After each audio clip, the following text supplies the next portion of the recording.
Hello, everyone, and welcome to the special track feedback session. My name's Paul Nolan. I am the owner and the founder of NYT, and we are celebrating our fifth birthday in style by welcoming back one of our favourite people in the world, one of our favourite artists, and someone who gives incredible feedback on tracks and has done this before for us. So it's incredibly special to have him back, and we're not going to waste any more time. I'm going to share the screen and I'm going to bring all of you Mr. Patrice Baumel. How are you, my friend? How are you guys? Nice to be able to be here, listen to your music. I'm really curious to hear what you got for me. Oh, And yes. yeah, let's roll. Yeah, let's roll. Let's get it. Let's get the show on the road because we've got a lot of music to get through. We've got 12 tracks. So the way that we divided this is that we did six from people who are not part of the NYT community that wanted to bring their music. So we're curious about that. And then another six from members of our community. So we can kind of, give those people a bit of feedback as well. And also sort of showcase like what the NYT community is doing, which is incredibly strong. And thinking about this straight away is this first track by one of our members called Cosmos Orchestra. He's a really talented guy from Brazil called Rafael. So let's play this and let's see what Patrice thinks about it, and then we shall chat in a moment. Let me just play that from the very beginning. Here we go.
Okay, so that was Cosmos Orchestra with Output. What are your thoughts, Patrice? First impression is positive. Mm-hmm. I think overall is tastefully done. Like the sounds, yeah, it's something I if I hear that on the dance floor, I would definitely, I would not be offended by it at all. It's tasteful. Um, I think little details could improve this by quite a bit, actually, I think. Mm-hmm. So first of all, I'm looking at the track. In what context does this track work? What is this track made for? And for me, this track is 100% a late night hypnotic DJ tool. Mm-hmm. So it's not a track that necessarily needs a strong hook like a hit, but it's hypnotic. So it works on repetition. So what I would and then do is also make sure that the arrangement fits that same purpose. And when you have a late night hypnotic groove where you don't, I keep saying that over and over again to many people, you don't need that many breaks. Mm-hmm. So, for instance, the first break that comes in around, I would say, a minute and 15, it comes, yeah, around there, it comes to a complete still stand. And I think that is functionally unnecessary because when you are locked in a groove, when you're hypnotic, the last thing you do is you want is to stop dancing. You want to keep on dancing. So if you go deep at that point, I would at least, keep the rhythm going. Keep at least some momentum in there. I Mm-hmm. personally prefer to just keep a naked beat in there and underneath everything. So and then that's a break without actually being a break. Um, the second element where I think there's a little bit of a functional clash is you start with the melody, which I think is the nicest element of the track. Mm-hmm. That's like the trancy element, and then a second sequence comes on top of that which is a bit more acid, a bit more aggressive, a bit more harsh. And I think that element is less strong, but it's louder in the mix than the actual what I consider the lead element, the money element. Mm-hmm. So if you keep that second element in, first of all, I personally am not a fan of two elements who basically do the same thing in the same way. Yeah.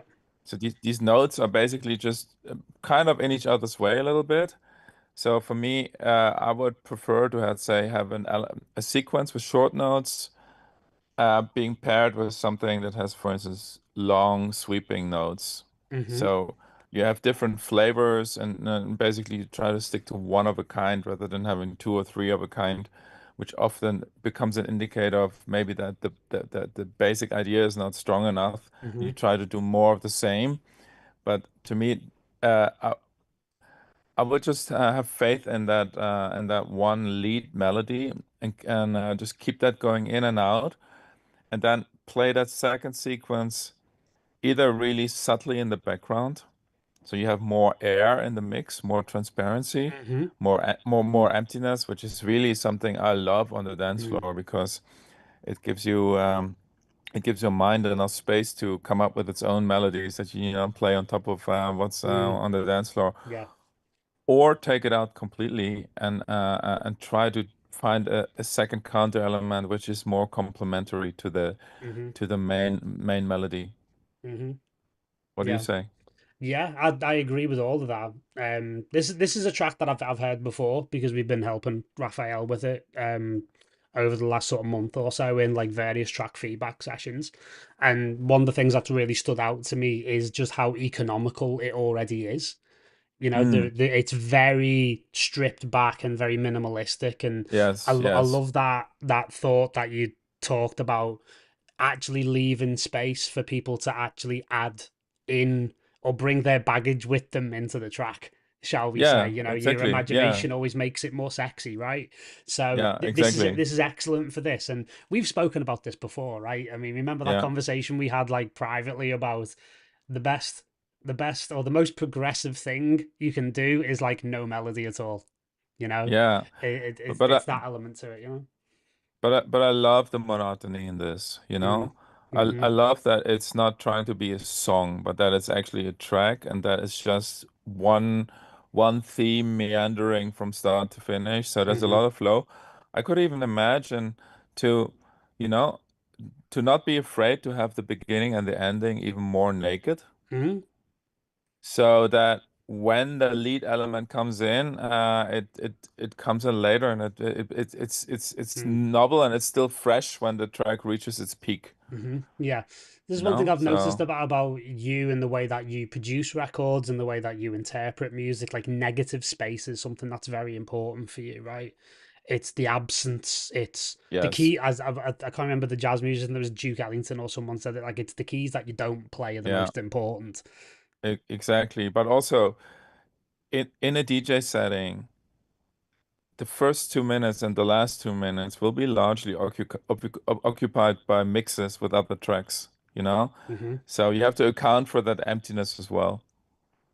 Yeah. Hmm. So it to me it's okay if the beginning and the end aren't really that interesting, but if they're Hmm. just empty, I love it when a track has 2 minutes of just tiny little things happening, but no main theme. It's just a Hmm. groove, just some percussion happening. And then What when I those themes arrive, sorry to cut across you there, mate. When those Yes, themes yeah, do arrive, they're so much more impactful because they yes, haven't been in since the beginning. It's like you're not exactly, playing all of your cards straight away. exactly, yeah, yeah. But I think this is already pretty far, this track. Hmm. It just needs detail work, but Mm, it's already at a point where it's absolutely playable, and now mm, it's just a matter of getting it from good to great. no, absolutely, yeah. Um, but like I also want to say that this is only my opinion. You know, at the end Mm, of the day, you have to stand by your artistic choices, yeah, and yeah. That's and very Rick Rubin, It's like the best way to service the audience is by ignoring them a lot of the time.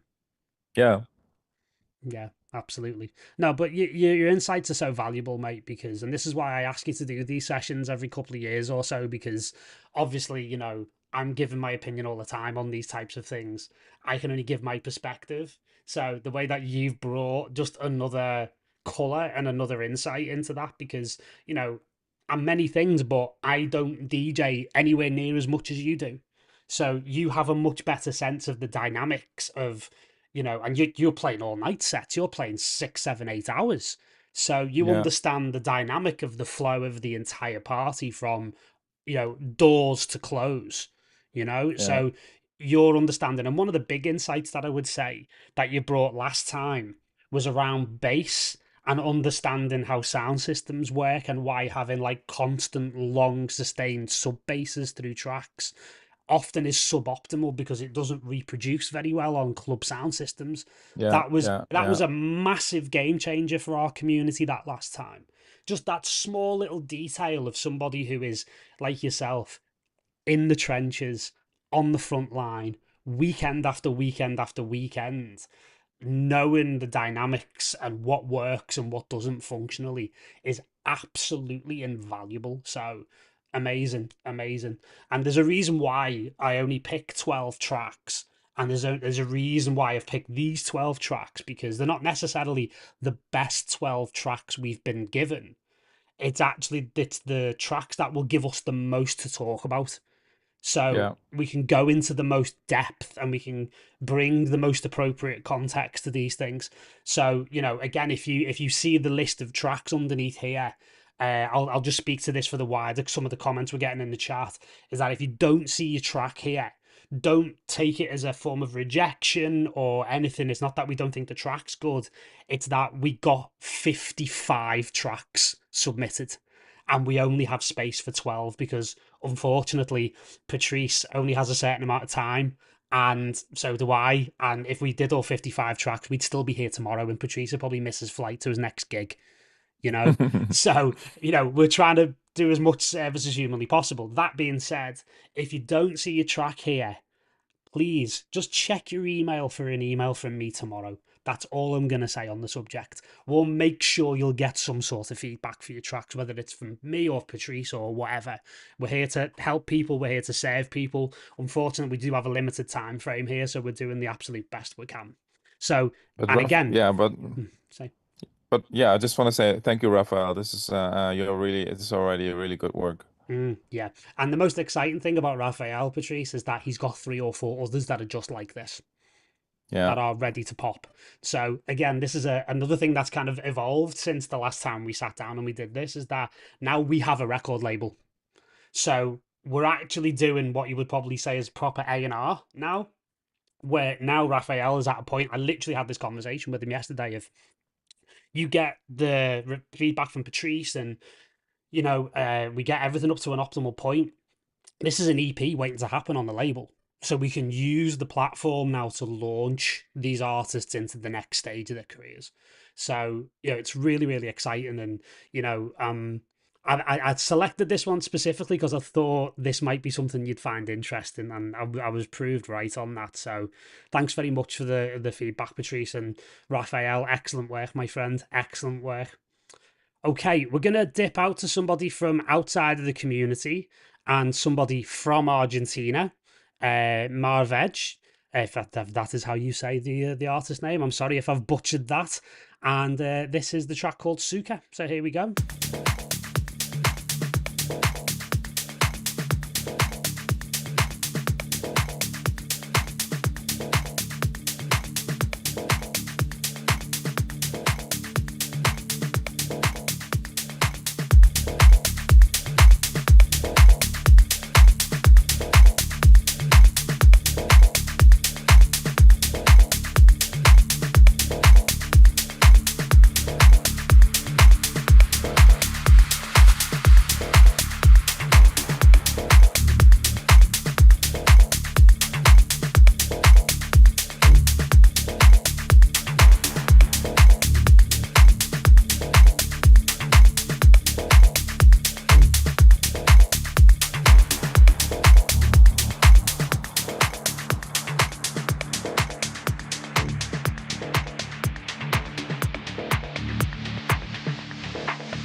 Okay, that was Suka Yeah.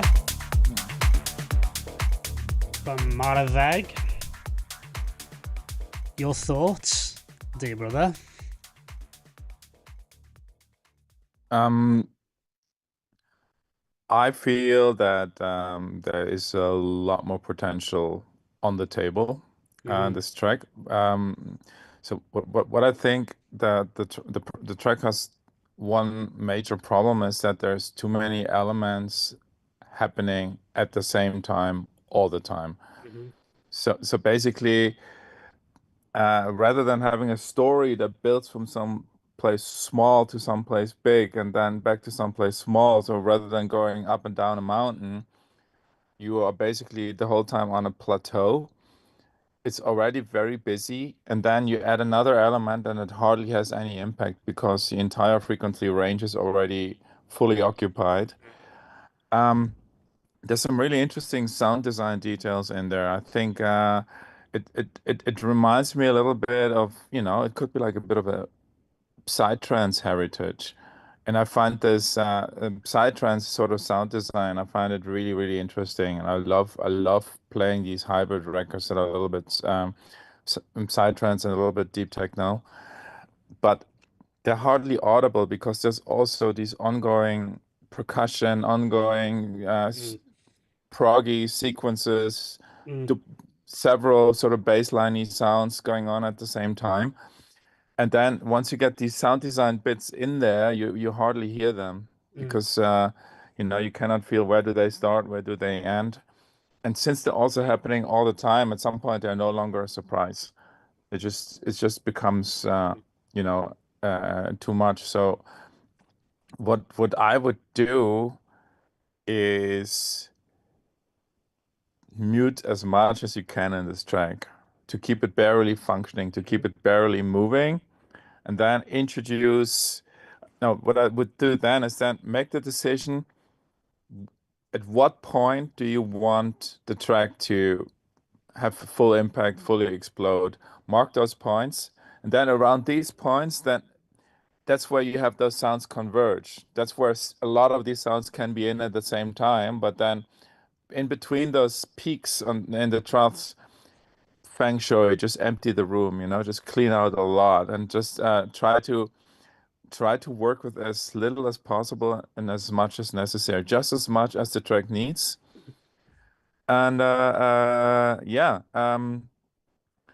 also don't be afraid of certain irregularities. Mm-hmm. It's nice to be with these one-shot sounds. It's nice to be surprised and don't be too liberal with them. For instance, let's say use each unique sound, use it maybe 3 times throughout the track.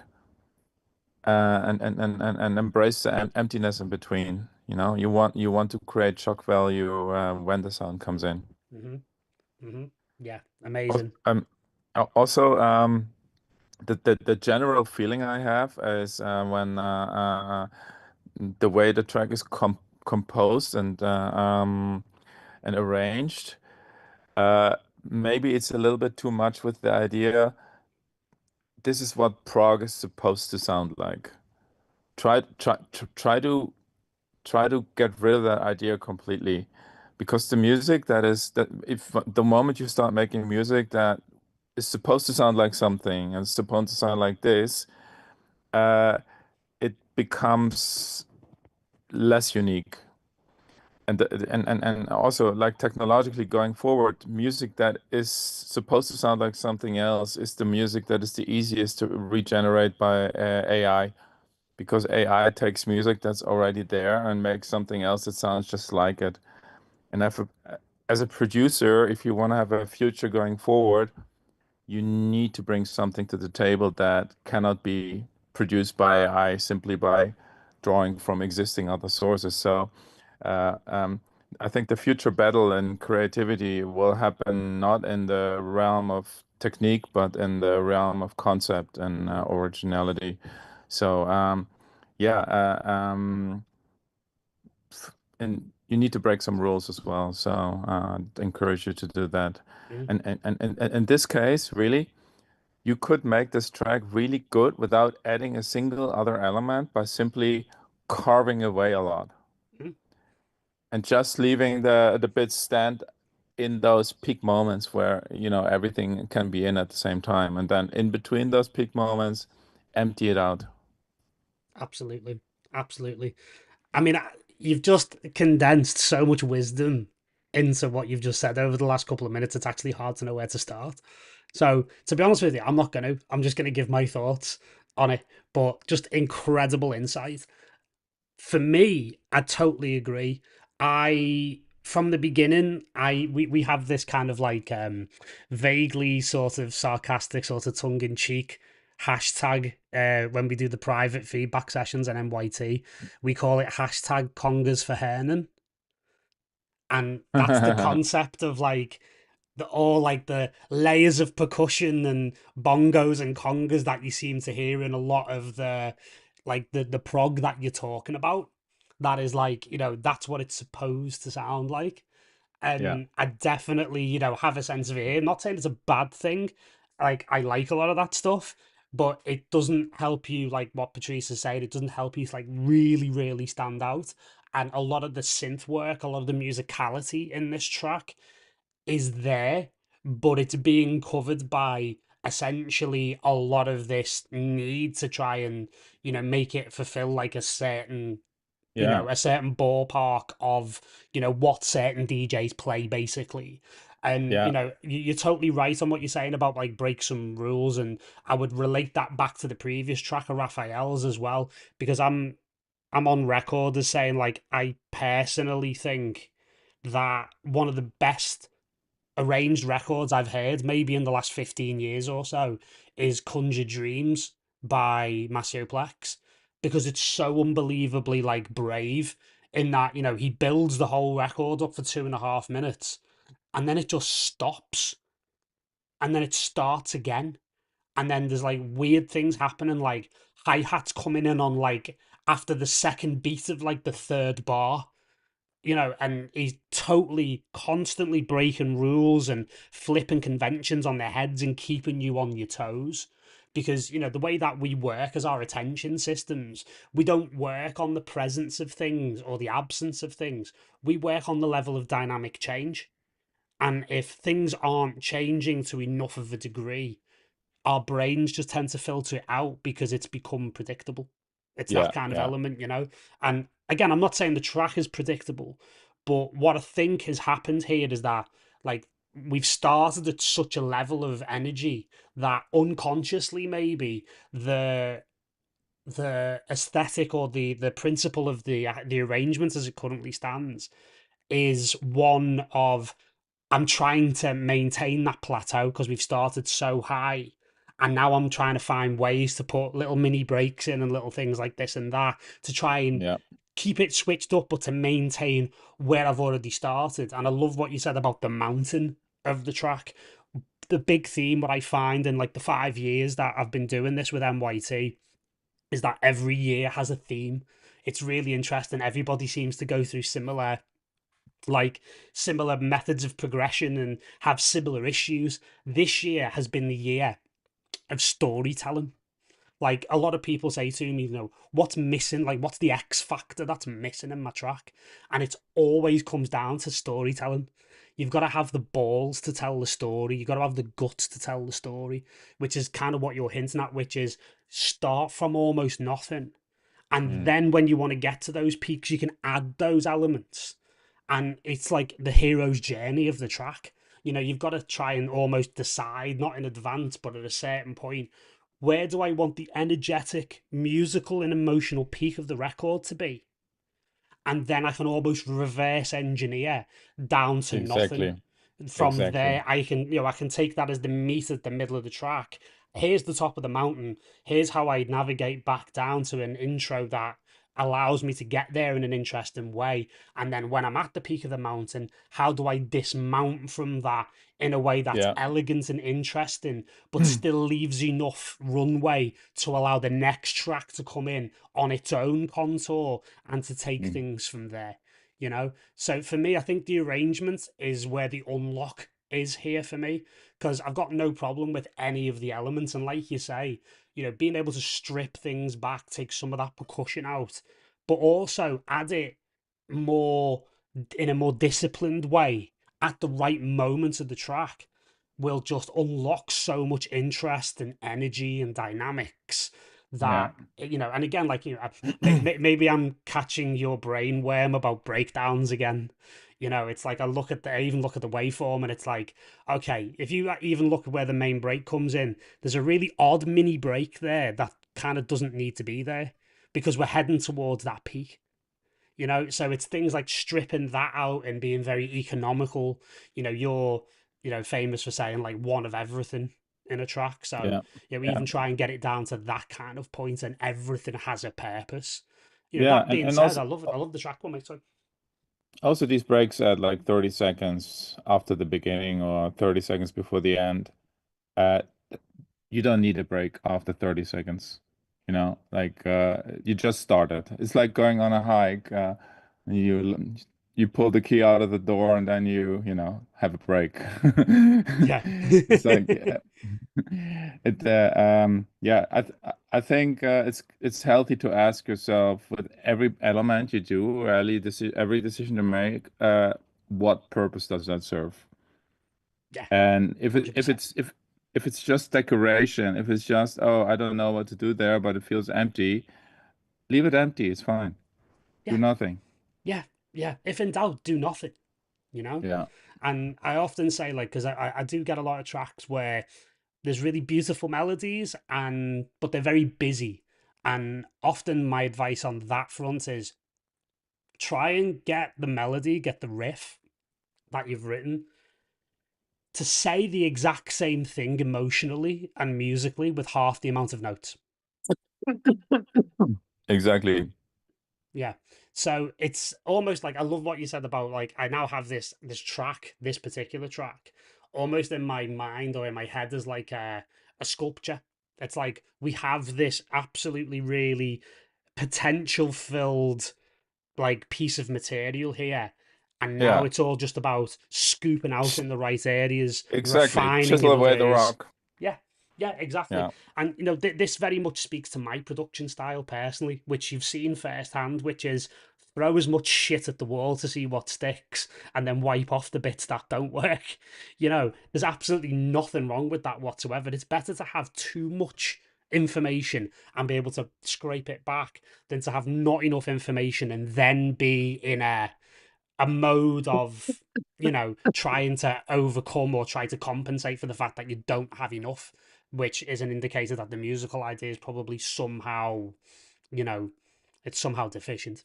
But yeah, yeah, again, these are why I'm picking these tracks, because the amount of feedback and the amount of conversation that causes around them will probably be longer than the actual listening to the tracks themselves, which is why there's only 12 of them.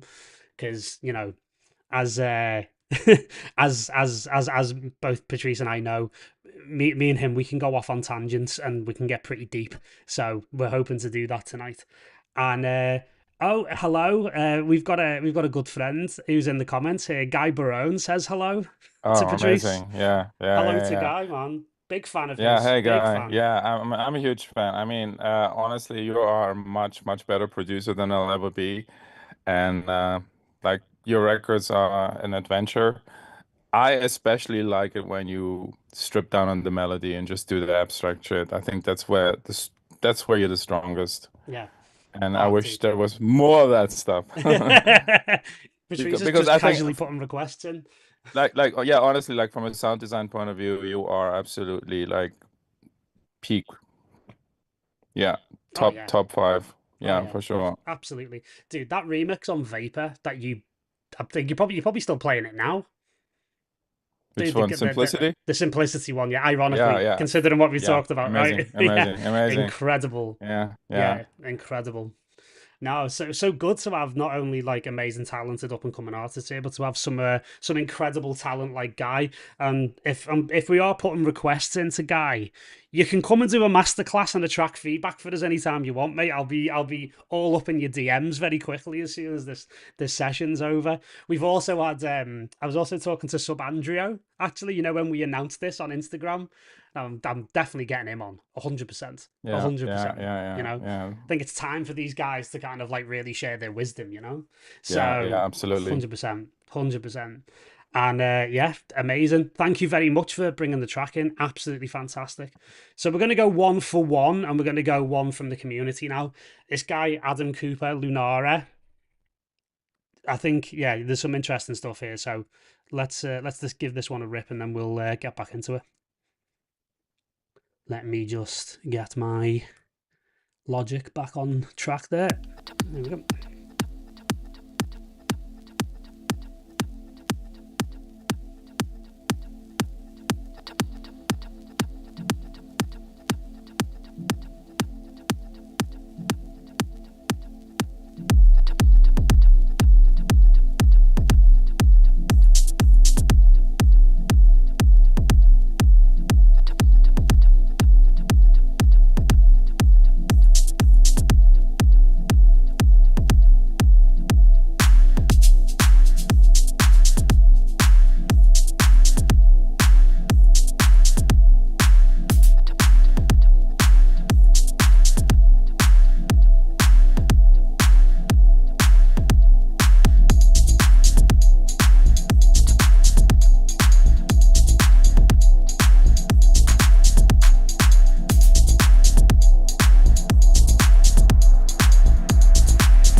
there you go. There's Mr. Adam Cooper, Lunara, with a body talk. Mr. Patrice, do tell us what's on your mind. So,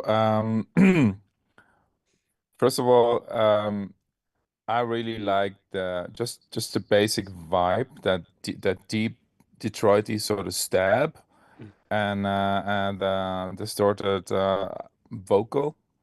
These two elements, when done tastefully and done right, could carry the whole track the whole time. And just what I'm imagining is something that sounds deeper than this because it's really mind and trippy music. Mm-hmm.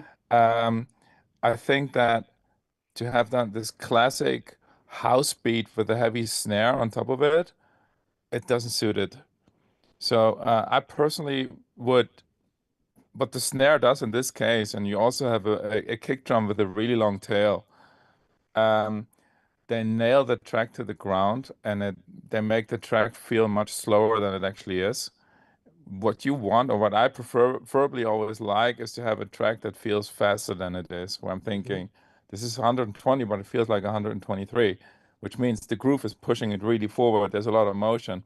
But this might be 124, but it feels like 118 or something like that because that snare drum slows everything down. So I think that the basic mechanics of the groove um, are not perfect yet. And this is something when I buy a record and the groove doesn't quite work, I'm never gonna play it. The groove has to work. The groove has to be good. The groove has to be, it has to be moving forward. If it feels heavy, I don't know. It has to, this, I usually don't play it because I want it to be groovy. I want it to be from the hip. I want it to be sexy, and sexy and heavy are two things that are almost mutually exclusive. And the track really has sexy elements in it. So what you could do instead is a shorter naked kick drum and a really like a light head, and then work with that sample. I would repeat it less often, leave more breaks in between. What you could do is bring it in less often, but then with a longer echo tail, so that the reverb tail or the delay tail of the echo fills more room. Um, you could also modulate it more. I think you have like three different variations of that sample now. You could instead of three, find eight or nine or 10, all one crazier than the other. And then that together with that stab, which you filter in and out, it carries you really far. Then on top of that, I think the track doesn't need two breaks. It might not, I personally think it needs none, but if you want one, I would just use one that sounds like the break, like the second break, not the first one, and then just put it right in the middle of the track. Mm. So then you have plenty of time to build towards it, to build away from it. And I just have this deep psycho weapon, just like this mind music, and just let it be that Mm. and Yeah. and completely I think just ditch that classic Chicago house snare sort of thing. Just ditch that completely. It doesn't, for me, it only works against the track. Mm. So yeah, for me, I mean, I like it. I think it works. Knowing Adam because he's been a member for a short time, but he showed a lot of potential. He's very much channeling that sort of like digweed early, and make sure you heard it right the first time. So the equivalent of that in this kind of context is every single time we hear that vocal, it does something slightly different. It doesn't it doesn't tread the same path. It doesn't do the same thing with the delays and stuff. There's always modulation, there's always twisting and everything else, and then that plays into the evolution again, into the storytelling of the track. And I'm Yeah, yeah, inclined to agree with you on, because a lot of people in the comments were saying, the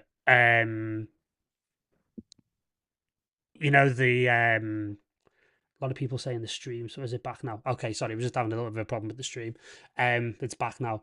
The the two breaks thing. A lot of people were saying in the breaks that like the first break wasn't quite as good as the second. It's like, well, the obvious answer for that is to take the first break out because the track is only like 5 minutes and 16 seconds as it Yeah, is here. yeah, Do you yeah, need those both of those breaks? Probably yeah, not. But I also like what you said about being really brave. Why not do a track with no breakdowns at all? Why do we constantly need these breakdowns in the middle of tracks? Again, it comes back to what you were saying at the beginning, doing what we think we should do rather yeah, than what's unique and what's interesting and what could serve the audience in a educational way, in a way that could actually keep people on their toes. Because let's yeah. face it, you know this every weekend, mate. Everybody's expecting a breakdown every 2 or 3 minutes or 5 minutes or whatever. Why not deny them that opportunity every now and then? And I don't even think that people appreciate a breakdown every 2 or 3 minutes anymore. Hmm. It because I think that um, DJs play breakdowns, and I've been there as well because they need the affirmation from the crowd that they're still loved, you know? Yeah. So Oh, we're not getting into this, e- are we? We're not going yeah, no, down no, that but yeah, the yeah, ego yeah, rabbit yeah, hole. yeah, but it's not because the crowd demands those moments. It's the DJ who needs that affirmations. Oh, do they still love me? Oh, yes, the hands going there. They still love me. But the dance floor needs something else. And especially when people are, it's 4 a.m. in the club, people are on drugs. 5 minutes feel like 1 minute. So basically, having a break every 2 minutes feels like having a break every 40, 50 seconds, you know? So it gets too hectic. Whereas these drawn out half-hour stretches, eyes closed, and just dancing, to me, Hmm. that's the best. And if you do that, if you fill those long stretches with interesting music, and it doesn't need a lot, it needs one good idea that kind of meanders through space and Hmm. time. Um, that to me is more valuable. But on the other hand, there's many ways to skin the cat. I have a very specific idea of how I want the dance floor to work, and and breaks are only a very, I have breaks in my sets, but not a lot. Hmm. And when I'm dancing, I prefer to almost not want them. So Hmm. what I would ask you all is like, try to imagine yourself on the dance floor in exactly the situation where you want the track to work, and then see if that what the track has in it right now makes functional sense. Yeah, exactly. Exactly. I mean, that's been something that's been revelatory for me since moving to Argentina because I'm spending a lot more time on dance floors than I did in the UK in the past. So, just having that information alone of spending 6 7 hours listening to Digweed and Rosario or various parties that I'm going to, like having that as even for me at my stage of the game 25 years into this scene, it's still invaluable information, really really is. And again, it's like it's being economical and being minimalist about it, and like you say, everything in the track has to have a purpose. And if you're repeating the same purpose from a previous section, then that's probably like an indicator that something needs to change. And but if you are, let's say you're a tech house DJ and there's a new record coming in every 2 minutes, all those rules do no longer apply. But so it's up to you. You need to know what is your target market Hmm. and how do you best serve it, you know? So whatever I say comes from my very limited perspective. So take it with a grain of salt as well. Yeah, absolutely, absolutely. But you're right on the breakdown thing because I do find when I do DJ, sometimes I do have to fill breaks in. Like I'm always like keeping a loop running underneath tracks just in case the energy dissipates a little bit and I feel like I need to kind of like keep it going because they happen with such regularity. And one thing I have noticed in a lot of modern prog records is like the breaks are getting longer again as well. Like there's a lot more, and I don't know whether this is the influence of like a lot of melodic techno, but a lot of the breaks in a lot of like big melodic techno records tend to be very long. Like they tend to be long. They're basically just breakdowns with drums either side. Yeah, You I know. mean, you need. you need to give people time to take the phone out and film whatever's happening on stage. Oh my God, fucking Yeah, hell. sorry, it No. is like it is. Yeah. Pat, stop it. We're going to get cancelled. Anyway, let's go to the next track. All right, we're going to do that. We're Like, going to go to EANP. is that one of your guys? Now, this is from outside. Okay. Mhm.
you go. That was I Want from EANP. What are you thinking, my friend? First of all, I think that the basic groove is really good. Hmm. So I think the track moves really well. The bass line is original and interesting. I think there is still reserves in terms of mixing. Um, the basic percussion that runs with the beat from the start, I would mix it a little less loud in the mix. And I might be wrong, but the track sounds a little bit too overcompressed. Yeah, Um, I did so check the so loudness on it, and I think it's been basically, at least basically mastered. And I checked the dynamics on it, and it was coming in as loud. So there is like a lack of dynamics there through the track, and yeah, you can yeah, see it in the yeah, waveform as well. You know. yeah. Like there's even breaks that don't show up in the waveform. Huh? Hmm. So it's this is quite heavy compression. I think once you find a kick drum that is really punchy but doesn't occupy a lot of space, that solves a lot of issues in your entire mix. Because and then around a punchy kick that doesn't cost you a lot of energy, you can build all the elements. The whole mix will sound good, but you don't have to squeeze it super loud for it to, feel impactful. Because whatever you squeeze loud and it sounds loud on the headphones, once you go into the club, dynamics play a much bigger role, and it will not sound loud if it's too compressed. It will just be unpleasant. So you want it to sound airy, sexy, and punchy. It doesn't have to be dominant and loud from the beginning. Like let the mastering engineer worry about that, or find someone to mix the track properly with you together. But the idea is good. I think that the vocal that I Want You and Obey, I personally don't like it. I would just skip it altogether because it conveys an uninteresting message. And also, it's being repeated so much that you grow tired of it. It's also vocals are such a personal thing that I think they should be super high quality, or there shouldn't be vocals at all. They're not fillers, because vocals that are not great, they will probably cost you 80% of your audience. They really make people not want to play the record if the vocal isn't right. So Hmm. I would get rid of that. Or if you decide to repeat it much less frequently, you know. And then there's a second vocal that comes in later. I can't even understand what it's saying. Um, I would use voice really with respect and purpose. Use voice when you want to say something. But it's like if you just say, "Oh, there's a snippet from this movie and that movie. Let's put it in there," and it doesn't sound bad. I think that shouldn't pass your quality control, because you want the word to mean something and not Hmm. just to be some sort of decoration. No, absolutely, absolutely. Other than that, generally, it's this is a good track, and it has energy and it has passion in it. Um, when you're in the in those build-ups towards the climax and the break, you could EQ out some more of the bass of the bass line to make it even skinnier, and then bring it back in when the track explodes to have more of a dynamic range Yeah, difference yeah, between the yeah, trough and the peaks. yeah. I've got a good bit to say about that for sure.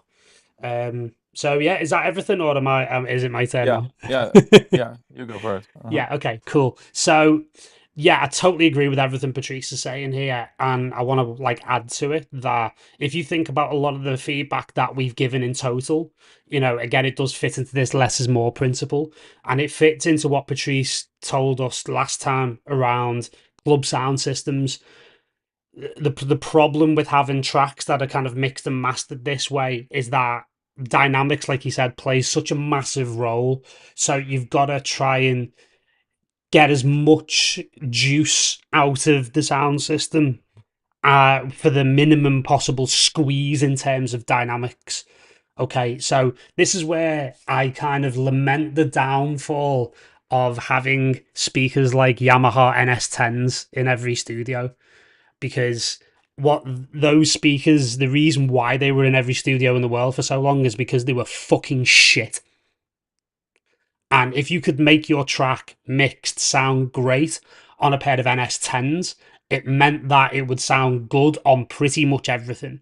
So, from a mixing perspective, what I always try and get across to people, or like you mentioned about, get it mixed and mastered properly by somebody, I'm doing a lot of that work for people at the moment. And what I'm trying to get across to people is you have to mix your tracks with the worst sound system that you are going to have this track played on in mind, because not everywhere this track's going to be played is going to be heard on a really nice top end like D&B system, or a Function One or a Martin Audio like they've got at Fabric in London or something like that. Do you know what I mean? So you've got to plan with that in mind. So the dynamics become very, very important. So the more dynamic you can make tracks by having A, fundamentally less in them, and B, with the way that you mix them, is incredibly crucial. And there are tricks you can play once you've created space. So what Patrice is talking about and what I'll talk about from like a mix engineer's perspective is I would actually take a lot of that percussion down. I would frame it more around the kick and the bass, and then you've got that solid foundation. Like I call it a coat hanger. So you can hang all the rest of the musical ideas off. Now, on the vocal, what I would say is that I completely agree with Patrice. You could take this vocal or all of the vocals out of this track, and it would actually not only functionally make no difference to the point of the record. In fact, I actually think it creates space for things to actually happen within the record that could be more interesting, that actually, improve the record to a certain extent. For me, I'm very much known for I don't like spoken word vocals. I don't like movie quotes in tracks. Exactly what Patrice is saying. The vocals have to, or any sort of human voice in dance music tracks, especially the sort of the deeper, more hypnotic stuff that we're talking about here, has to serve some sort of purpose and have some sort of deeper meaning behind it. That again, if you took it out of the track, it functionally becomes a different track from a storytelling and from an emotional and psychological and even spiritual perspective. So again, like, take these vocals away or fundamentally use them less, use them only in the breakdown would be my advice on that, to create that one time only event like we talked about before. You got a point? It's but it's with the vocals, like it's a matter of personal taste. So Uh-huh. s- opinions are like assholes, everybody has one. Yeah. Uh, a- I don't want to discourage you from using the vocals No. when that's something that you love and believe in. And sometimes a silly vocal can be have such a mood lifting effect on Yeah. everybody, and it Yeah. becomes a huge hit, Hmm. Yeah. you never know. At the end of the day, the dance floor doesn't lie. You can try it with, you can try it without. Exactly. um it's just personally, I would prefer this track clean. Yeah, yeah, yeah. Hey, we're just two middle-aged nerds talking about music, man. That's all we are. Do you know what I mean? That's it. Yeah. So yeah, I mean, again, Patrice is completely right in terms of it being, opinions, and opinions are like arseholes. I like to say more about that. Opinions are like arseholes. Everybody's got one. They're normally shitty, and they shouldn't be seen in public. But in terms of like the mix and the generality, again, it's that ramp up, isn't it? It's like start a little emptier, introduce these Yeah. layers, introduce them at the right moment. So it's gathering momentum all the way through. And one of Yeah. the once you make space for those dynamics, one of my favorite tricks can occur, which is, let's say, for example, like in this break here, one of the things I've been doing a lot recently in tracks and helping people with is you can actually, again, because you can actually see the blocky sort of element of that break, you could almost manufacture a downward turn so it becomes less intense. And then with a filter or something like that, or just taking the volume out of certain things. And then when the actual drop happens, you can actually take the like a drum group, for example, with all the drums in, including the kick, and then add 3dB using like a utility or like a gain plugin. So it punches back in, and it punches back in slightly louder than it did before. And then over an 8 to 16 bar period, you can just shave that 3dB back down. And it makes the drop much more powerful, much more impactful. And in this case, where this track currently is, I wouldn't recommend doing that because there's no space to do it. So you're operating in the space of where these dynamic tricks can happen. And again, like, you know, just to sort of round off, I agree with Patrice. Like, the groove's fantastic. It actually reminds me of, like, you know, like Chus and Sabalos and Wally Lopez back in the day. It's got that kind of real Latin flavor, but there's something interesting going on and something a bit deeper underneath. Definitely love to retain that. But again, it's like what we've been talking about so far. The whole night has been about refinement. So it's attacking it from just that more refined perspective. And this unlocks so much potential. It Yeah. really does. Phenomenal, phenomenal work.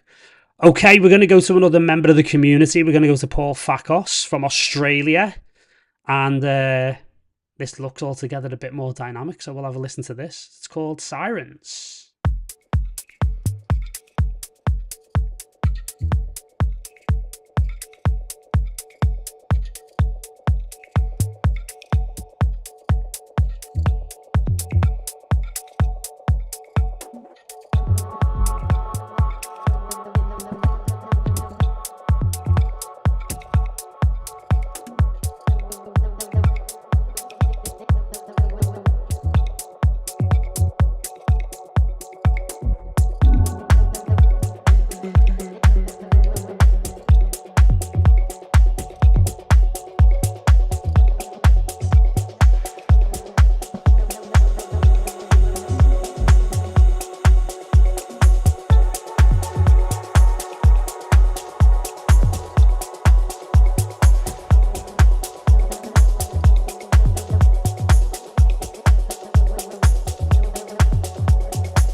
Well, there was Sirens from Paul Fakos. Patrice, do tell us what's going through your mind as opposed to this track. I really love this track. Like, I I have nothing to fault. It's like this is a track I would play because I love it that there's a certain restraint to it. Mm-hmm. It stays under the surface. I love the detail. I mean, his voice is in there as well, but here the voices are m melodic elements. They turned into something else, little pearls of sound, and everything feels light. Everything feels delicate and elegant. The bass line is awesome. The the timing when the kicks come in and out is just a little bit surprising, and I love that because it keeps you always guessing what's happening next, and yeah, just and also if you just step back a little bit and you just look, it's like a fairy tale. The storytelling is so delicate. And after the big break, you bring in a little bit of extra emotion, but not too much. It's like it's just sexy. Mm-hmm. And if you listen to that snare drum earlier on, we were talking about that track with the heavy classic house snare drum. This drum backdrop would work so well on that other track as well. Just something really light and delicate and airy, and let those sounds work. So yeah, this is really right up my street, and yeah, I wish I could give you tips, but you don't need them. Like at least not from me, not from me. This is really really good, and yeah, Yeah, yeah, congratulations. I'm yeah. impressed. Yeah. We've been working with Paul for a while, and like that word comes up again. It's always been about the storytelling.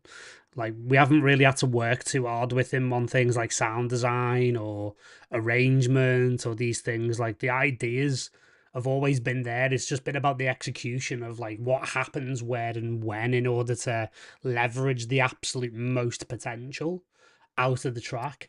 But the thing that really stands out for me, even opposed to the last track, is I mean, just look at the waveform, the dynamics, like the room, the spaciousness that there is in this track. That it's very warm, it's inviting, it makes you want to lean in. These are the types of tracks that fill dance floors because it's actually a very open, warm invitation to kind of like leave the bar or the chill out area and actually come and come and begin to dance. It's got that really really lovely vibe to it. And like For you me, say, the hmm, just to cut in there for a second, actually, I would. This is the kind of track I would play at the peak of the night when people are fully on drugs, 4 or 5 a.m. You play this sort of sound, it just opens up another level in hmm. people's minds. So it's almost like too good to be played as a warm-up track. Yeah, yeah, yeah, totally, totally, absolutely phenomenal. So yeah, I mean, I haven't really got a huge amount to say about it either, other than congratulations and to make general points around like this is how you do storytelling, this is how you play with dynamics. One of the things I did love as well is the main drop.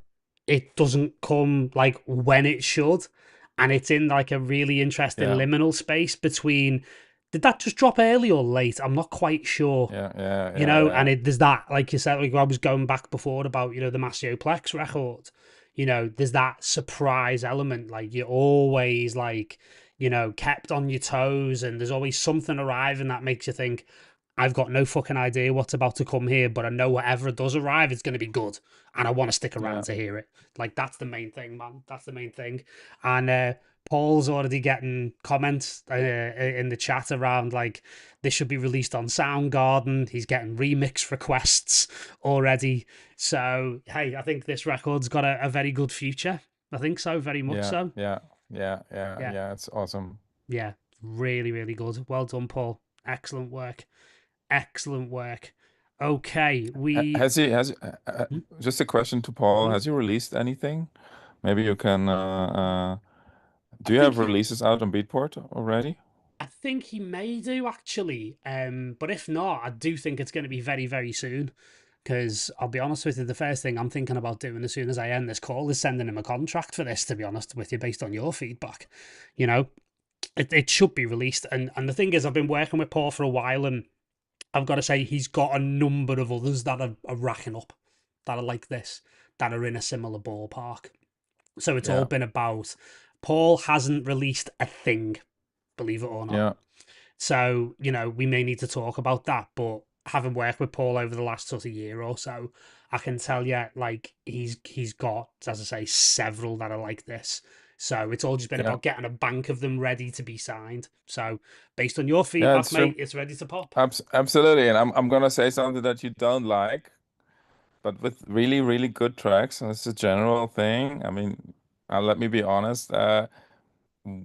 Don't aim high, Like if you can get it out at the very best label, get it out at the very best label. Exactly. Um, so Yeah. without taking stealing your thunder here,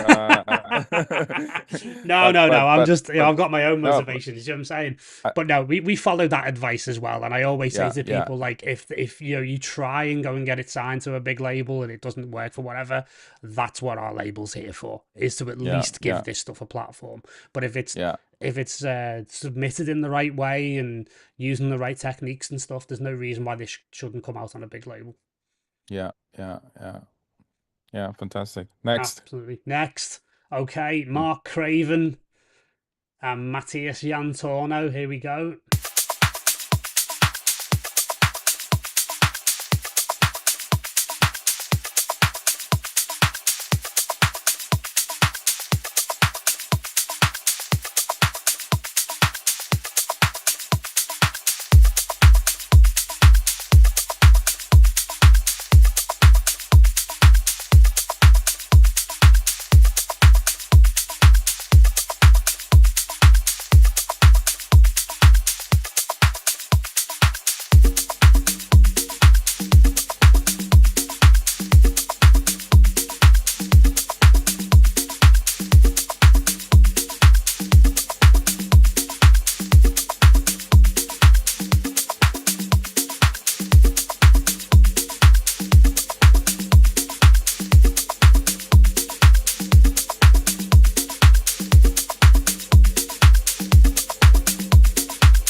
something quite peculiar, something shimmering and white. It leads you here, despite your destination, under the Milky Way tonight.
So there's another Aussie. Well, he's Irish, but he lives in Australia, and he's producing with an Argentinian that lives in Sydney as well. So there you Sydney go. crew, yeah, Sydney crew, yeah. good You know guys. Mark, right? You know Yeah, Mark. of Yeah, of course I know course. Mark. Who Can you do doesn't me know Mark? Go on, mate. can you do me a favor Of and course I play can. that first break again? What, this one round Yeah, here? Yeah, yeah, exactly. yeah. Yeah. Okay, let's do that. And let me hit play. There you go.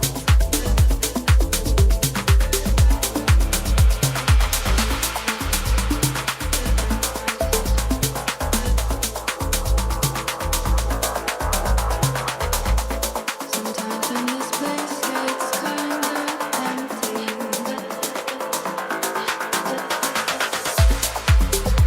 Okay. Yep. That phrase, sometimes this place gets kind of empty. To me, that is all the vocal that track needs. Mm. Um, um, and you could use it like 2 or 3 times in similar ways, maybe even a little bit more upfront in the mix. I like that's at least how I feel about it. Um, the the backdrop is professional.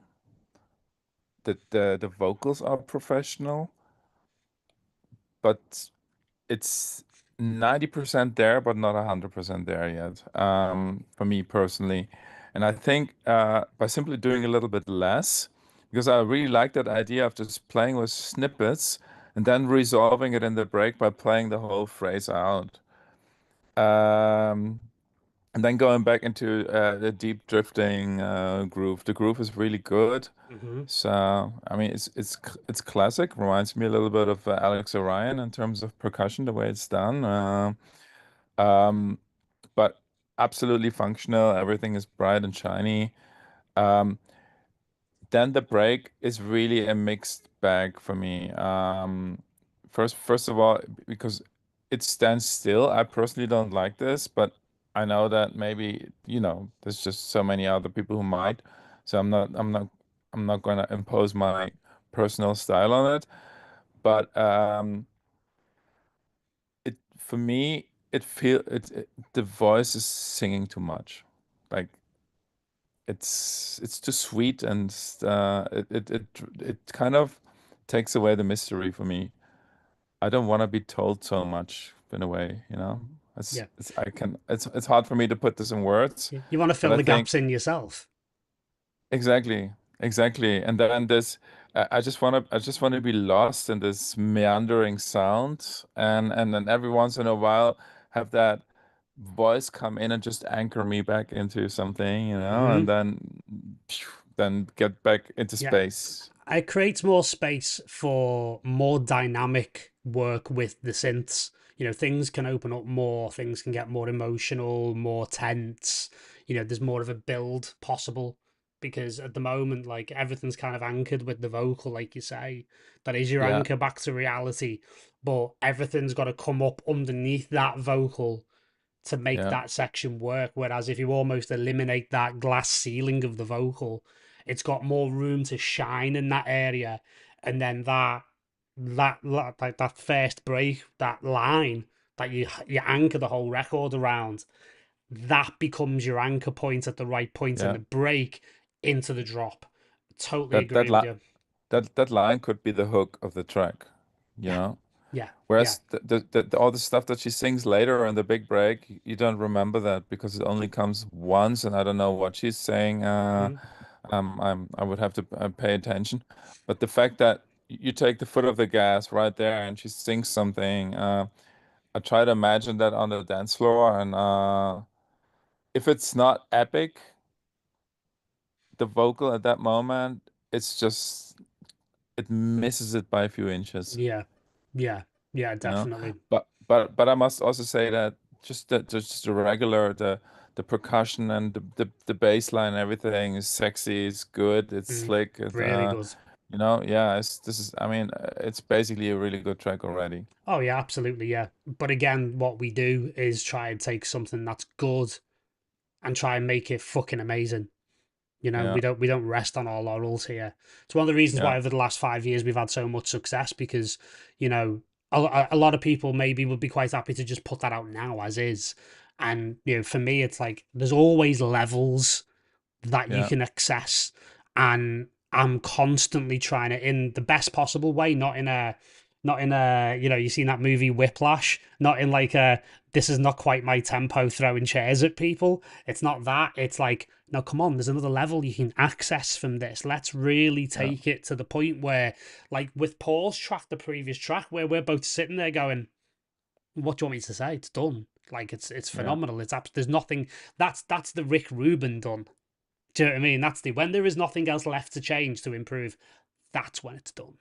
And yeah, for me, this is in a similar ballpark. I agree with you on the vocal. Again, like some of my feedback was the immensity and the epicness in the break. I think could be better when you take the vocal out. I got a little bit lost on the way into the break. I felt like it kind of fell over itself, and then that long synth line, the long bass line that underpins it, kind of came in a little bit too early, I think, and it kind of like robbed a bit of drama from the break. And you could, like you were saying before, like the whole thing does stand still. Like keep some of the shakers in there, keep some of the little yeah, bits of percussion in there, just as yeah. a placeholder, just to keep it rhythmically moving while you're You could saying even something. kick drum with a high pass filter, just Exactly. Yeah, have it clicking along. But then yeah, again, I'd be curious to see what this track would sound like without a break or without a big break. yeah, Just pepper two or three of these small breaks. yeah. Yeah, absolutely. Or what you do is that you sort of construct one that's not quite a break, where you Yeah, can almost do ramped like high pass filters, you know, over like a Yeah. 16 or so bar. So it gets progressively lighter. So it's like, when is a breakdown not a breakdown? When you're actually just rolling off the bottom end of a kick over, like, I don't know, even like 32 bars, to a point where you don't even notice. And then you get the best parts of every element. Again, Yeah. I would say as well, I did find by the end it was getting a bit samey for me. Whether it might be the fact that there's too much vocal, or there was just too much percussion in all the time. So again, like, start from a slightly emptier place and Yeah. then roll up into that, so it gives you more places to go. And also, as well, as a general point, not just for this track but tracks in general, don't be afraid at drops to take stuff out, because ear fatigue is a real thing. And what you have to do, and this is one of my most overused phrases in the feedback sessions we do with the membership, like in the private community, is like, give people an opportunity to miss certain sounds. And then when you put them back in, you've recycled them, you've refreshed them, and it Yeah. gives you a second stab at telling the story, and it's not so overwrought and fatiguing, basically. So that would be the other thing It's I would also say. perfectly fine to make the track a little shorter, like go from 7:30 to 6 minutes. Yeah, Fine. yeah, brilliant. You Yeah, I know, often like say that to never, people. Yeah, yeah, never waste the bar music. yeah, exactly. You know, sometimes I hear tracks like this and I say there's an amazing 6.5 minute record that's fighting to try and get out of this 8 minute record.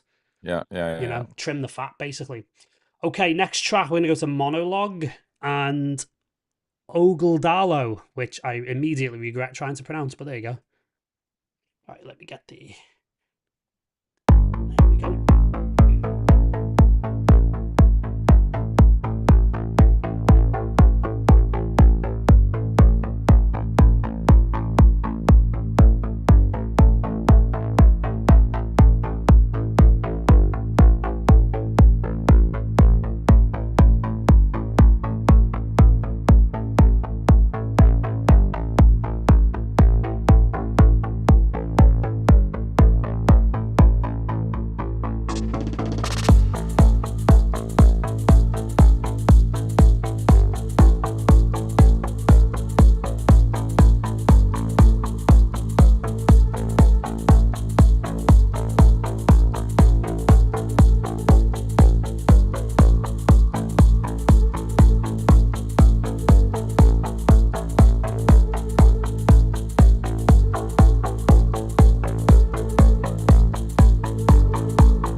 there was Monologue.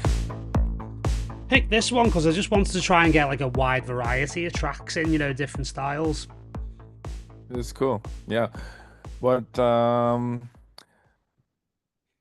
have the feeling like this track could go two different ways. Mm-hmm. It could either be more stripped. So, for instance, like the lead that comes in about halfway, the sort of melody, I think it doesn't work well. Um, the general vibe underneath, that just this rock and roll sort of indie groove, I love that. I almost wish it that the bass was actually played by actual bass guitar Nice. Mm. to give it even a bit more life, like um, and it I think that track could either become a tool, like a jam session where you go all out crazy, like in France you had that label Banger, and there's some of these things like Mr. Oiseau had some of that Mm. has some of these really Like just Justice, that kind of vibe, yeah. yeah, just these really these just crazy jams that just went out of control and becomes that, or the other way, and you get a killer vocalist on it, and you could make just a dirty indie track out of it, Yeah. but then also utilizing maybe even some semi-classic songwriting structures, like to have a bridge somewhere in between to give it a break, Mm-hmm. maybe have some beautiful keys in there just to give it a bit of a sparkle, a bit of a melodic interest and a little bit of emotion, because emotionally and dynamically right now it kind of stays in one place, so it's not it's there's still something missing. So with the other tracks, I always had the feeling, okay, there was enough in there, but it needs to be some stuff shaven off. Mm-hmm. Here I feel that it's still lacking a little bit of musicality for to be an entertaining piece of music for 6.5 minutes. Yeah, totally. Yeah, it was definitely lacking something by the end. I think it needed like an extra element to, really take it over the edge. And not just some element, but like something quality in terms of Mm-hmm. melody and timbre, like you Mm-hmm. want it to be, yeah, I don't know, so maybe something that juxtaposed with the dirtiness, something that is really just some really beautiful bright keys, just Mm-hmm. some really bright beautiful chords. And Mm. if you have a good like a good voice, like someone like Perel, this German singer, her name is Perel. That would, like, Yeah. could be really amazing. Something, that brings a bit of attitude into the song. Oh, 100%. Yeah. I mean, from the bass perspective, I love that as an idea Yeah, because, like, way, way, way back in the day, I did some, like, very, very, singular remixes under, like, another name in this sort of similar style. And I actually played bass guitar myself in those records. And it massively adds, especially if you can get the tone right, if you can get it almost like that real pluck and that real distortion on the top end. So you get that nice twang as well as the bass element. You can actually then layer that nicely with the synths as well. And as long as you keep it tight to the groove, like it works wonders. It really, really does. And then you've got two gears in the gearbox. You can have one take one section, the synth can do another, bring them together at the end. You've got more gears in the gearbox. yeah, And yeah. What else? yeah, Yeah, sorry. coming after. Sorry, I didn't want to interrupt. Yeah. Okay. One thing that you could also try maybe is to speed it up, maybe 4 BPM. Mm-hmm. Make it a little bit faster, so have it a little bit more, give it even a bit more of that Mm. forwards energy, because I think the track can take it. Yeah, yeah. There's enough room for it, definitely. Yeah. But I At definitely least give it a reckon. try. Maybe this is better. I don't know. It's an easy thing to try. You just speed it up a few BPM and see. Maybe it gives you a little bit more of that Hmm. anxious frenzy energy. Yeah, yeah, yeah. You may even. I mean, this is so anathema to DJs, but you could even try speeding it up through the record to keep things interesting. That could be another option.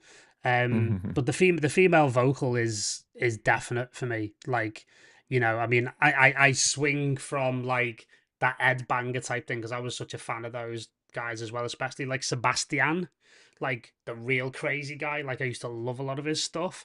So again, just doing crazy sound design stuff, almost like a la Chemical Brothers. where they just do weird stuff over the top of a groove can also work really, really nicely.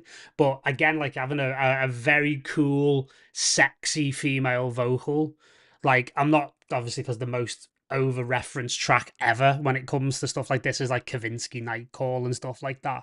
But something along that kind of line will make it really, really cool and make it like a standout marquee record that you could almost play towards the end of a night.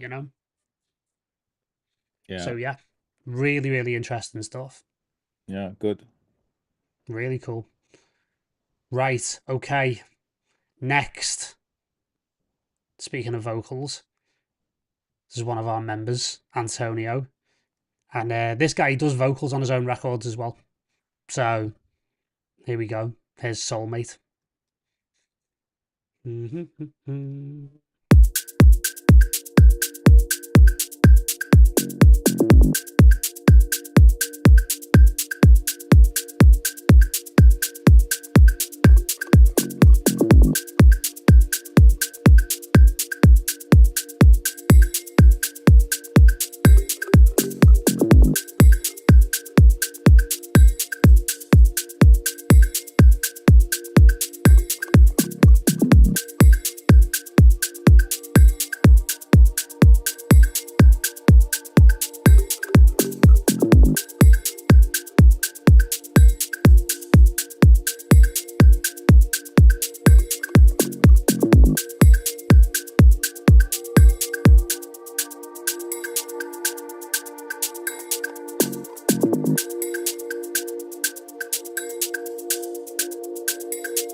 Where's the chain?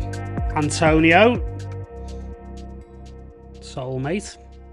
I find this a difficult one, to be honest. Yeah, it's very interesting. It's a unique record.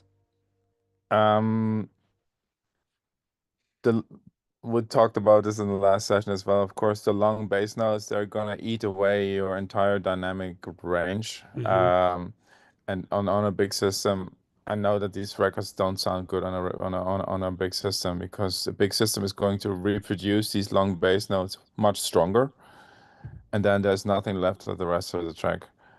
And it's yeah, and the ear just doesn't get a break. It's constantly There's constant bass pressure on the ear the whole time. So what you could do instead of one long note is like with the 16th arpeggiated notes, for instance. Now all of a sudden you get much more movement in them while still have a certain amount of continuation going. So just use an arpeggiator and then use a 1/16th note or something, and at least give it a try. See how that works compared to this. Mm, mm, I also think that the vocal, for me, a vocal needs to be convincing. Um, and this vocal for me it's hiding behind a lot of effects. It's so processed. You can hardly understand the words. You really have to listen carefully, and then this is so layered and processed. And at the same time, I have the feeling it's not precise enough. It's not pitch perfect enough to be comfortable. So for vocals, for me, it's either all in or all out. But if you doubt, if like this doubtful one toe in the pool sort of in is for me is the worst of both worlds, because if the vocal isn't convincing, it works in the opposite direction. It takes away from the track. mm-hmm, mm-hmm. Yeah, like you say, it's a bit of a difficult one, isn't it? Because it's I would put this more as like a song that you'd hear on an album. Do you know what I mean? Rather than something that would be like a specific dance floor record. So it kind of puts it into a slightly different space. Um, again, like Antonio's doing all of his own vocals as well. So there's a high degree of subjectivity with stuff like this. It's one of the reasons why I Oh put the yeah, track in, like, to be honest with you, is to generate absolutely. discussion about it. Do you know what I mean? So, And it's so much less comfortable also to criticize vocals, because vocals, they take so much guts to oh yeah, actually, yeah. it takes so much courage to take the microphone, to sing, Mm, record it, and then submit it to the world. yeah. It's a completely different level, because it's just you. Oh yeah, So 100%.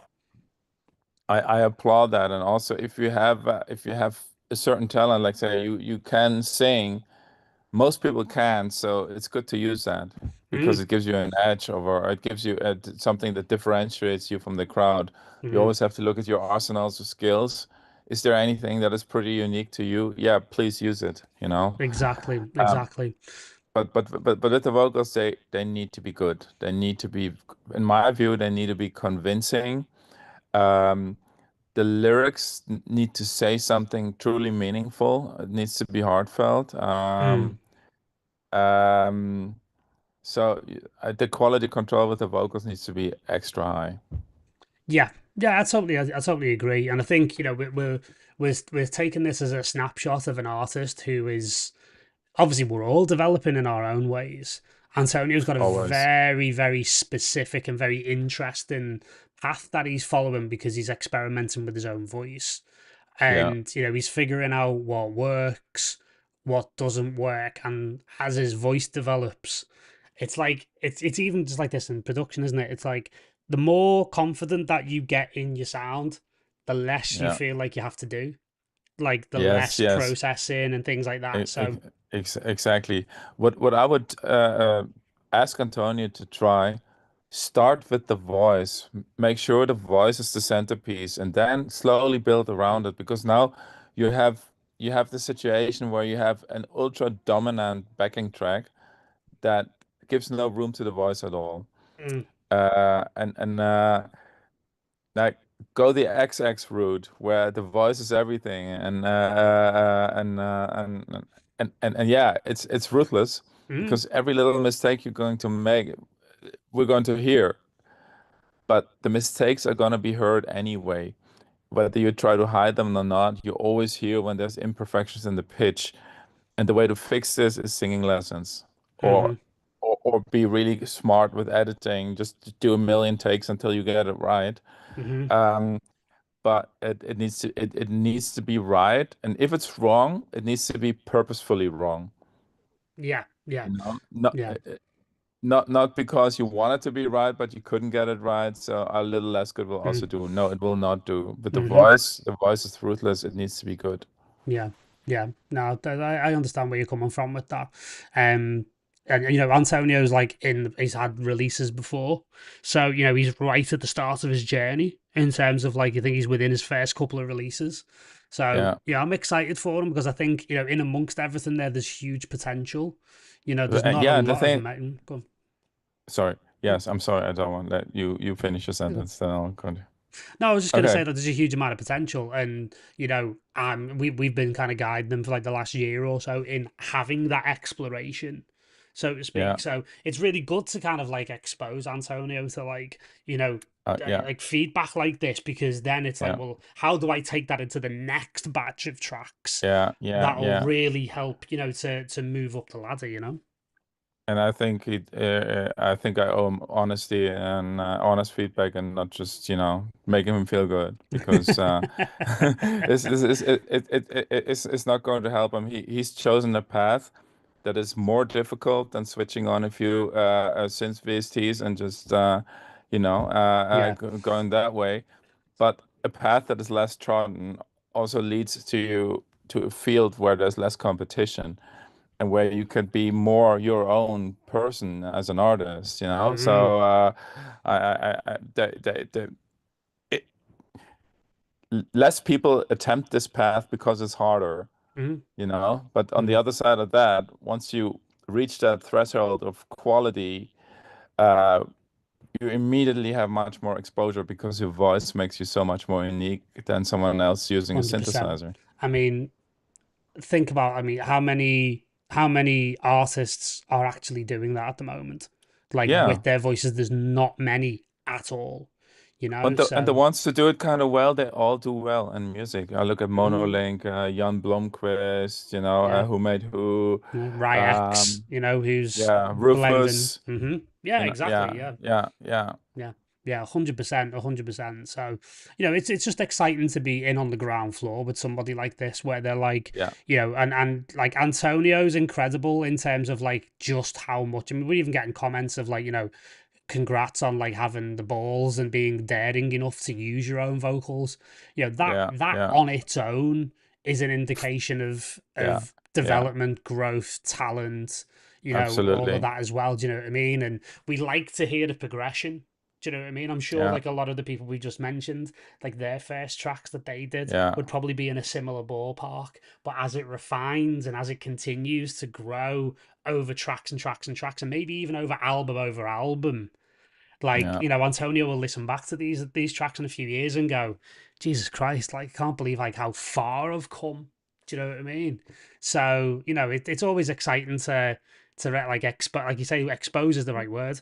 Expose these artists to people like yourself who think about it in a very, very different way. And he's gonna do incredible things with that feedback, mate. I'm absolutely certain of it, because he's gonna he holds himself to very high standards already, but he's in that exploration mode. yeah. I mean, we all are. Yeah, I'm yeah, exactly. I'm completely familiar with this place, and in the studio, I fail a lot more than I succeed as well. Well, That's yeah, just normal, But yeah, this absolutely. is those are the learning days. 100%, 100%. Okay, we'll listen to Luis Padron, Laguna. Here we go.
that was Laguna from Luis Patron.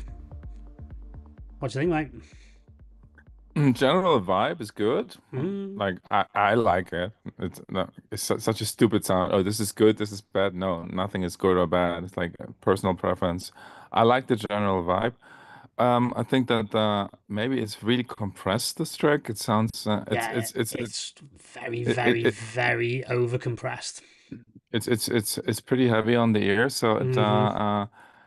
some with the are some issues with the mix. I think that you need once you find the right kick drum, it'll carry the track much better, and you will Mm, won't have to go to such great lengths to make it feel loud because it never really feels loud. It just feels noisy, you know. hmm. Yeah, I totally Um, agree. I would like to hear, sorry to cut across you, I would actually like to hear a version of this without a mastering limiter on it. Because if yeah, you actually yeah. look at the loudness, I checked the loudness profile, the average is minus 7.8. At the absolute loudest, you want it to be 8. So it's well over the line, it's well cooked, and as you say, it's very noisy, and it really pays the price because the dynamic range just isn't there. And also the sounds start feeling crunchy, like the hi-hat starts feeling crunchy, a little bit distorted. It loses cleanness and spatiality. It just basically it starts sounding mono and distorted.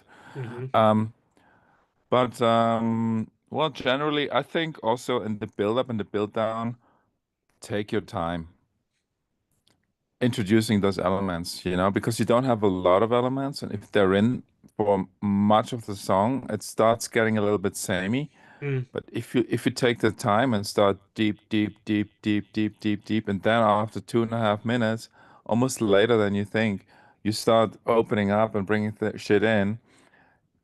You might not get that feeling of, oh, this is too repetitive, not going nowhere, because Mm. you've left some in the tank for later development. Hmm. I personally actually like that bit, the climax bit, which feels too loud, and I think sometimes a little bit too loud is actually kind of cool. Hmm. Uh, um, because a little bit of destructive energy on the dance floor, has never hurt anyone. I like when your main element is mixed a little bit too loud sometimes. Yeah. Yeah. Um, overall, it's just, I think the groove could be a little bit more elegant, but it's just a matter of miles in the studio. Yeah. It will come, you Yeah. know. Yeah. As you refine your taste, the groove is going to become Yeah. also more the way you really want it. Maybe this is the way you really want it already, Hmm. Hmm. Then it's just yeah, I can tell. Like I personally, I like grooves to be like really swinging from the hip, a lot happening in between the Mm. beats and not on the beats. Yeah. Um, but that's just me. Yeah. Yeah. Totally. Yeah. Totally.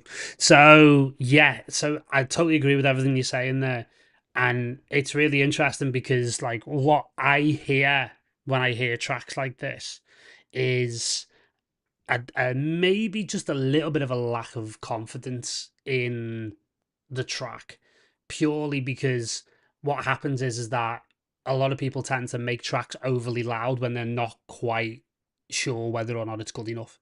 So they'll push it really, really hard to try and make it loud and really impressive sounding. And then what happens is exactly this, which is like you're just smashing up against that brick wall the whole time. You're denying the space that a groove like this would really need in order to become really hypnotic and really immersive. Like I actually feel with the way that it's mastered, it's actually pushing you out of the track rather than, what we said with Paul's track before, Paul Fakos's track. It's like it's inviting you in because of the dynamics, because there's space for you and the track on the dance floor. Sometimes when you master a track this loud, you're actually occupying the entire dance floor yourself, and you're not allowing people to exist within the space that you've created for people to try and interact with it, if that makes sense. For me, I actually think the opposite advice to what I said before, where, I often say, like, there's a great 6-minute record fighting to get out of an 8-minute record. I actually think you could make this longer, deeper, more hypnotic, with more interesting peaks and troughs. Really step back on the limiter, let the whole track breathe, and then that element that you were saying before, Pat, about like it becomes too loud. That reminds me of like, you know, when people were complaining about Interstellar in the cinema, where there was that moment where the rocket launched and everyone was like, I can't hear what people are saying and it's too loud. And, you know, Chris Nolan needs like his sound mixer firing and stuff. And Chris Nolan came out and went, no, it's supposed to be blowing your brains out. It's a cinema. Like, it's supposed to be a visceral, physical experience. So I agree with you as far as that goes. You want it to be intense in that moment, but the intensity is lost because everything else is so loud. So it's just about backing off and allowing the edges of the sounds to re-emerge. And for me, like a couple of the hi-hats, like there's that noise-based hi-hat that comes in first, and then there's like a classic 909 after it. The envelopes on them are not refined enough for me. They're not sharp enough. They're taking too much space. And you could really cut down on those a little bit, keep them open, but they push the track forward and they become more percussive, and they, you know, they actually push the track forward. At the moment they feel like they're kind of being smeared, and again, this can be the limited as well, You smeared could over the track. you could instead of using these long hi-hats, you could use almost like short percussive sounds, like Hmm. someone is like ticking against a glass with a pen or something like that, you know, Hmm. Hmm. like something more short Hmm. and clicky. Yeah, yeah. There's a cracking pack of samples that are used by Sample Phonics, which is called Household Percussion. You'd be surprised the amount of hi hats in tracks of mine were actually people squeezing Coke bottles and such things like this, and tapping on tables and closing fridge doors for claps and stuff like that. Do you know what I mean? Like the found sound element can sort of really bring a unique layer. So you know, I definitely appreciate that. And again, just on your final point, you know, about the kick drum, it would be interesting again to hear the track without the limiter on it, because the limiter can often be pushed really hard by the kick drum, which can change the tonality and the dynamics of the kick drum. So we would be able to make a better observation and a better valuation of the kick without that, because then we've got a more true understanding of what's going on. So, you know, refinement once again. Okay, 3 to go, mate. Here comes Inga with WTD. Here we go. Let me just reset again. There we go. Thank you very much.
there you go. There's Inga.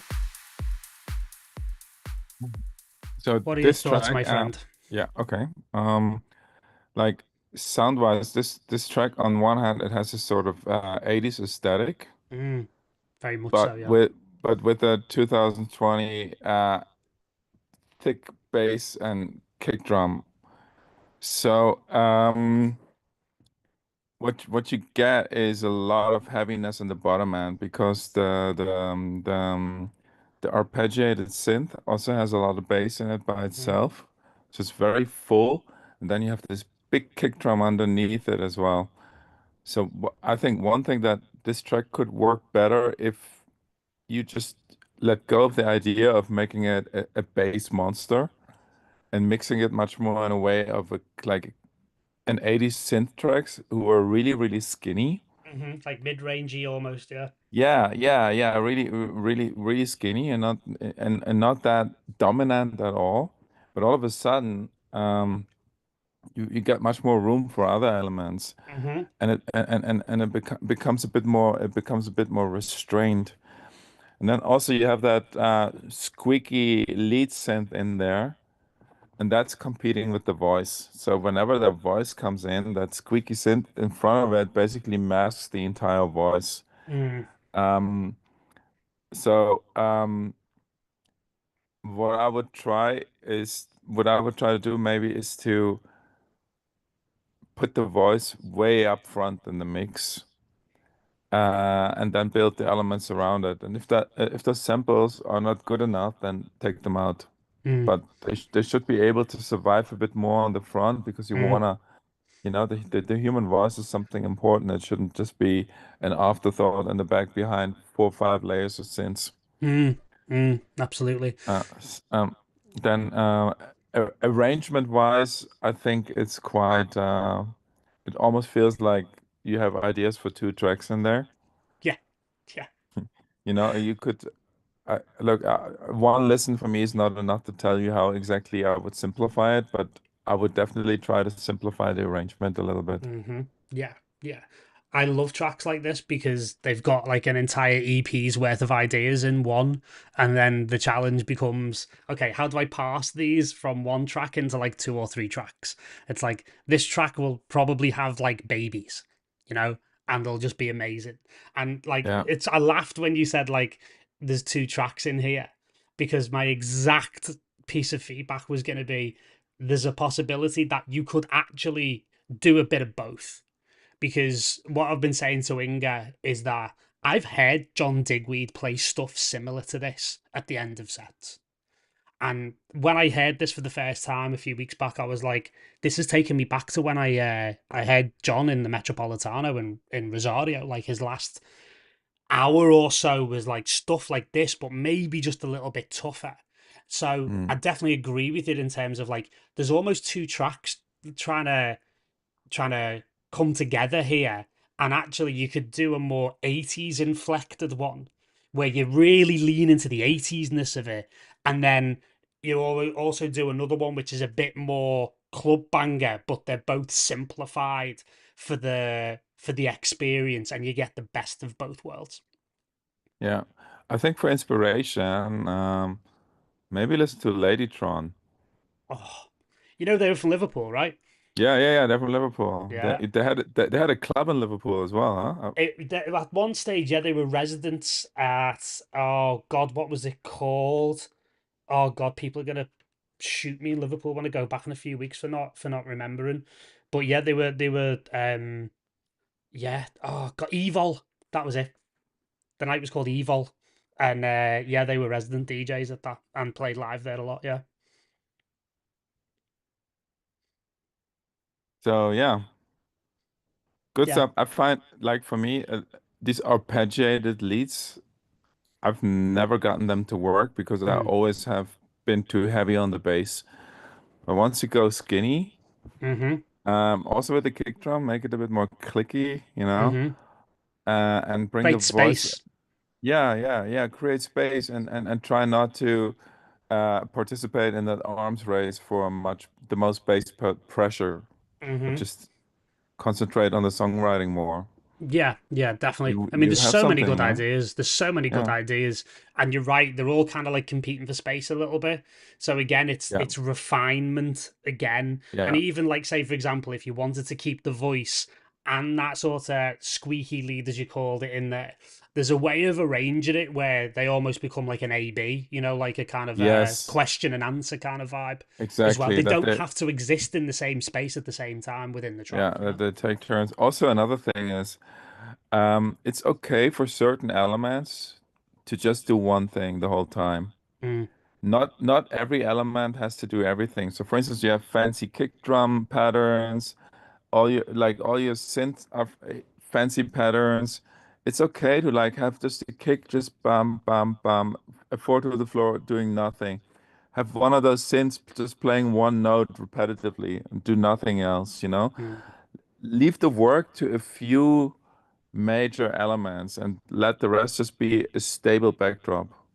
Yeah, yeah, absolutely. Absolutely, 100%. Couldn't agree more. But no, there's so much potential in there, man. So much potential. And again, like I love tracks like that where it's like, I'm so constantly used to hearing tracks that have got like one idea that maybe kind of barely makes a whole track. I love these tracks where there's like, you've actually written three tracks in one, and then the beauty and the challenge of it is like, well, how do I parse all of this into, what's going to become the form. So it's really, really cool. It's really cool. Okay, last two, we're going to go to prototype model one. Here we go.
Prototype and Model 1.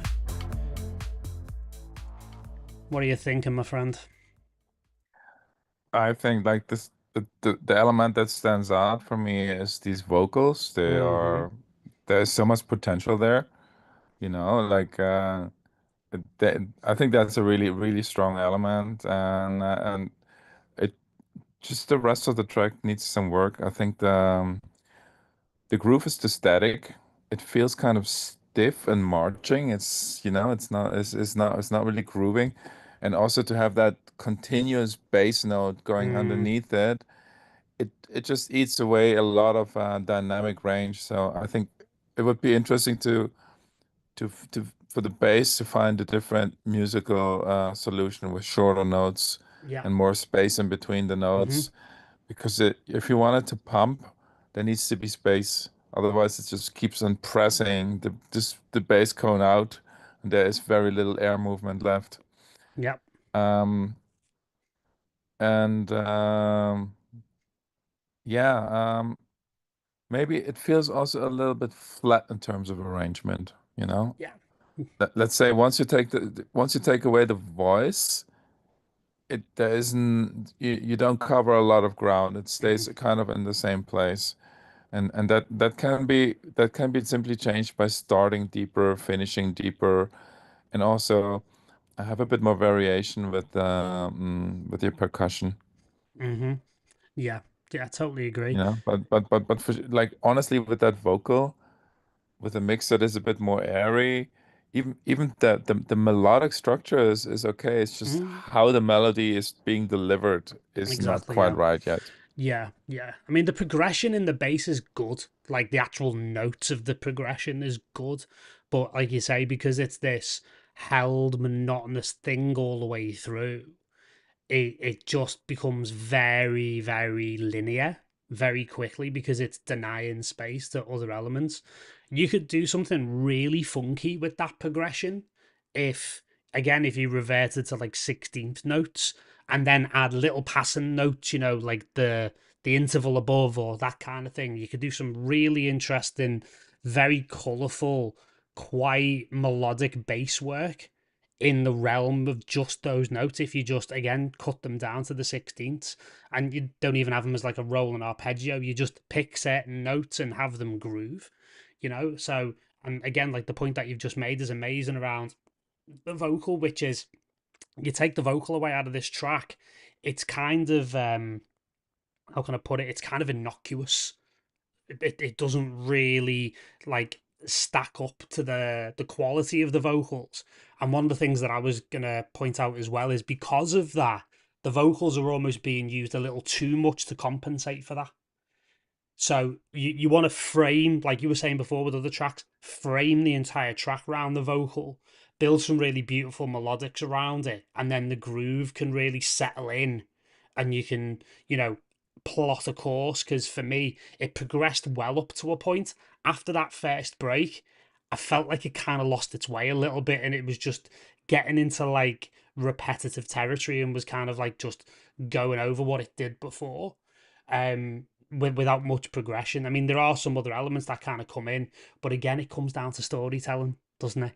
Like, what I find is that for this particular track, you have to find the absolute musical, like, meat, the actual point of the track, the actual peak of the mountain, as you put it before, and then you plan from there. But like you say, again, it's another one of those tracks that could be started much more sort of emptier and have a lot more progression through the 7 minutes and 17 seconds. But it's all there, and again, with more refined and more purposeful use of the vocals, like this thing could really fly. There's a lot of potential there. Very, very cool. Okay, the last track of the evening or the afternoon for me. So, yeah, here it is. It's Flat Pitch.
Right, I'm going to ask you something, mate. Do you mind if I go first on this one?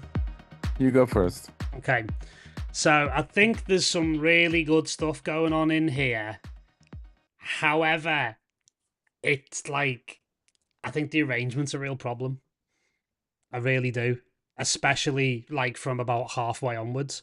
So basically, there's a break here that either needed to happen like here where this break is in order to get the energy going, or it just doesn't need to happen at all. And one of the things you can see just even visually looking at the waveform is that the main break is like it's well off to the right. So it's like it's the whole thing's kind of skewed. And then by the time the breakdown actually happens, like there's not a lot that really happens until like right towards the end, which I don't mind an empty breakdown, but from around about here, like the main riff really needs to come back in and needs to start carrying this break, and there needs to be more build. And then obviously you can see here it's a what 6 minutes, call it 6 minutes 45 with the silence at the end. Like you can see like they've run out of room. So the actual final payoff at the end doesn't really happen that much because you've got to get to the actual, the outro as well. So for me, it's like you could take this whole section out here, right in the middle, or take an earlier section out and actually move this breakdown probably even as much as like 32 bars earlier, and be able to like have it more center stage, feel like you've got more room to create more drama. Add in, because I actually really like that main melodic kind of like plucky riff. You could do more with that in the break. You could open up the filters, you can open up the envelopes, make it really dramatic. And then what happened at the drop here is that everything came back in all at once, because there was this sense of like, I've got to get this track to the end, you know? Whereas if you make it more in the middle, you can drop it cleaner with fewer elements, and then recycle some of those drum elements, percussion elements, other elements to allow them to come back in a little bit later. Again, like I said earlier with some of the tracks, give people an opportunity to miss certain sounds, cleanse the palate, cleanse the ears a little bit, and then when those sounds come back in later on, after the drop, the more effective again, they've got impact again. So yeah, for me, I think the arrangement needs, a good bit of work to try and extract the maximum potential out of all of the elements, because I think there's a good track waiting to happen here. It doesn't necessarily need to be longer. It's just that it's just the various sections are just not in the right place for me. I mean, what do you think? I think that I totally agree with the fact that the plucky bit, the Mm-hmm. plucky sequence is the nicest bit in the song, and Mm-hmm. it gives it the right amount of sparkle and recognizability. Um, I have a problem with the arpeggiated bass line that comes in around a minute and 30, Mm-hmm. something like that, because you start the track off with basically a kick drum and like what sounds like a pitched down tom bass or something like that. Mm-hmm. And then you add another bass sound on top, which is like this arpeggiated Mm-hmm. 16th bass, No room for which it. eats up, eats up all the space. And while underneath the tom bass is still playing, so these notes they basically colliding with each other as well in that spectrum. Mm-hmm. And then in the big break, there comes this third bass note, which is the long bass pad. So there's a lot of different things occupying the same frequency spectrum. I would personally just stick to the those short tom notes in the beginning because they They are your provide enough. baseline. They are your baseline. They Mm. provide enough bottom end, and they work really well with the plucky bit on top of it. And then you have space. It's not such a full track. It's an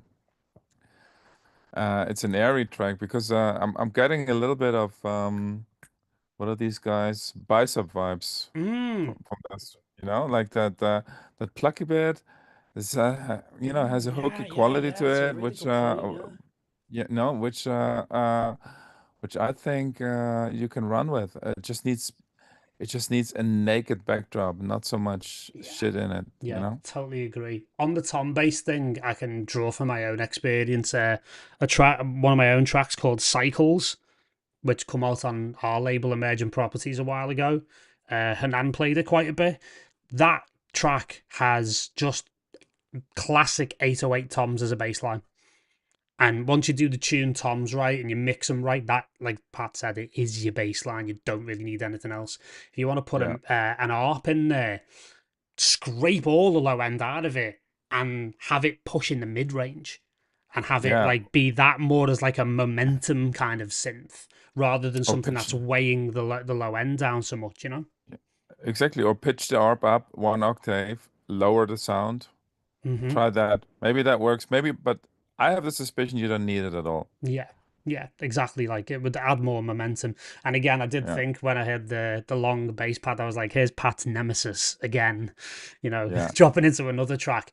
And that bass line, you could actually use that in the breakdown as like a drama situation. You know, I always love it when I hear like sub basses like this or re-spaces in breakdowns at the right moment dramatically because it weighs it down. And I love that feeling when you're on the dance floor and you get that, oh God, there's the bass. And then it lifts up from there. It's almost like a counterpoint, it roots it. So then the more musical sounds can open up and become more epic and more tension based and wider and more cosmic. And then you can drop it from there. Cleaner drop, fewer elements. Feel free to just drop it to just the bass toms and the arp with just a kick for 8 bars and then add in all those other elements. Again, you might be able to get away with even adding another half a minute to the track just to get through a nice long smooth breakdown. But again, like I would really play around with moving that breakdown earlier to give you more room to breathe. And like we were saying, just take out those arps and so much low end stuff, and the whole thing will just start to vibe from there, as far as I'm concerned. So, yeah, there you go. There you go. Right, my friend, we are done. We have done the 12 tracks. Enjoy beautiful. Like, enjoy yourself. yeah, I always enjoy myself with these things, and I want to compliment you all on really good work. And just it makes me just happy to see you guys, busy and wanting to get better as well, because you will. Yeah. Uh, I've never seen anyone not get better who was putting in the work. Mm-hmm. Yeah. And you can hear from the 12 tracks, people are putting in the work. I mean, Yeah, I was just saying to a few people today, like it's really incredible the actual level of talent that's out there now. Like yeah, it's astonishing actually, you know, and this is just a small snippet of what we received. Like I said in the end, I think it was something like 53 tracks we had submitted in the end. So it was always going to be tough to bring it down, but we had some really amazing tracks tonight and some amazing conversation as well. You know yeah. that the comments are absolutely full of people saying like I haven't even put a track in tonight, but I've learned so much that I can take into my own productions. You know, it's absolutely vital, and you know I love doing sessions like this, and also it's just fun because I get to hang out with you for 3 hours. Simple as Mm, that. Like yeah, yeah, we don't get much time to hang out these days because I'm living on the other yeah. side of the world, and yeah, we're both so busy. So it's great to hang out, listen to music, and you know, get philosophical about stuff as well. You know. Like there's one thing I would like that I think is really important when making a track is that the emotion you put in the track is real.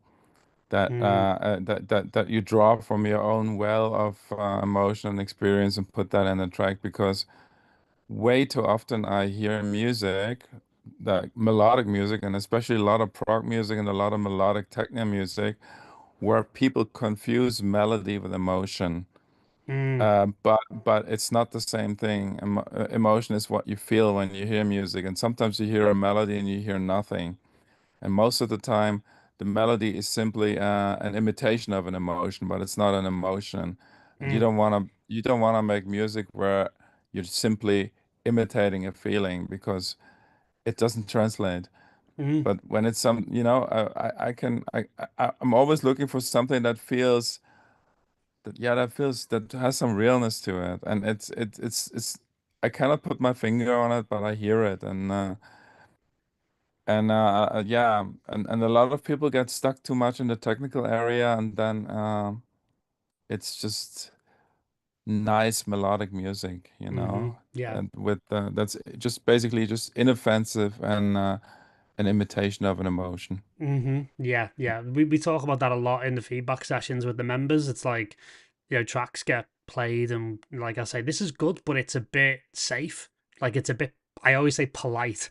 Like the Yeah, stupid analogy I make is like this track has climbed out of the speakers, walked across the dance floor to me, and it shook me very firmly by the hand and said, "How do you do?" I don't want that. I want it to jump out of the speakers and headbutt me like in between the eyes and draw blood preferably. Like I want it to hit me hard, yes. you know? And you want music to have an intention, and that intention shouldn't only be I want to get gigs, that intention. Then and Brutal. you should, yeah, it's like, what do you have to say to the world? Please share it. Yeah, exactly, exactly. Because that's the difference between art and content at the end of the day. And Yeah, we're always we have this concept at NYT. We call it the true artist, and it's like, well, do you want to be a true artist or do you want to be a content creator? Because like you were saying with AI before, like all of those content creators are just going to get eaten up by AI just doing the generic redundant yeah, stuff, the same thing over and and over again. fast and fast. You look at Spotify. There's so much AI generated music out there already. Oh my It's god, yeah. getting better by the day. 18 months, and we're having a completely different situation. Oh yeah, And 100%. yeah, Yeah, absolutely. It's an incredible point you made about AI. I didn't pick up on it before because it can be a rabbit hole, and I wanted to keep it to the actual feedback of the tracks. It's a whole conversation for another time, but it's an yeah, incredible take, where you have to try and do what is uniquely humanly you now, yeah. because doing the same old just ain't gonna cut it. It just isn't. It really isn't. Yeah, because AI is going to generate a million of these tracks every day, and you've just become part of the long tail Yeah. of, you know, Yeah, you become part of the noise rather than part of the signal, yes, and the yes, signal to exactly. noise ratio is about to get way out of whack. Yeah, So you have to understand what side of the equation that you're on and want to be on. And again, it goes back yeah, to people's like Antonio's tracks. It's like Antonio has clearly decided he wants to be signal because he's using his own vocals and stuff like that. yeah, It's a yeah. harder road, it's a longer road, but I applaud that. we can both promise you Yeah, that that is the most rewarding path that you can take because it's the path that only you can take. No fucking algorithm can take that path. Only you as a yes, human can take that path, and it's the only one laid out for you. It's like that old saying, isn't it? Or that stupid saying on Instagram, like the only job you can take is of being yourself because nobody else can do that job, and it's the only vacancy available to you. So at this point musically, could not be more crucial. Could not be more crucial to say that. So thank you very much, my friend. I will see you in Amsterdam in a few short weeks for round 3 with Sasha, which is always like my favorite part of the year, to be honest. mhm. Thank you, everybody. You're very, That very was welcome. beautiful. Really, really beautiful. And hey, we got a Guy Barone masterclass and a track feedback out of it, so I'm happy with that tonight as well. That's a good night to work. Amazing, We got the next few amazing. guests lined up, so Sound thank you. sound design Oh masterclass. mate, absolutely. And a Yeah, track yeah, breakdown of that Simplicity remix wouldn't go far either, do you know what I mean? yeah, yeah, yeah, Absolutely. yeah, yeah. It's Absolutely. insane. Cool. Right. So we're going to stop the stream here. Thanks very much from both myself and Patrice. And we shall see you guys very soon. Remember, this is our fifth birthday, I should say. We are still currently 50% off on 6 and 12-month memberships. So I'm going to put a link in the description on all the videos across YouTube and Facebook and everything else. You can hopefully join our wonderful, thriving community of artists who are creating amazing work. You've heard a lot of that tonight. And yes, we shall be seeing everyone very soon in Amsterdam. And until then, chat to you soon.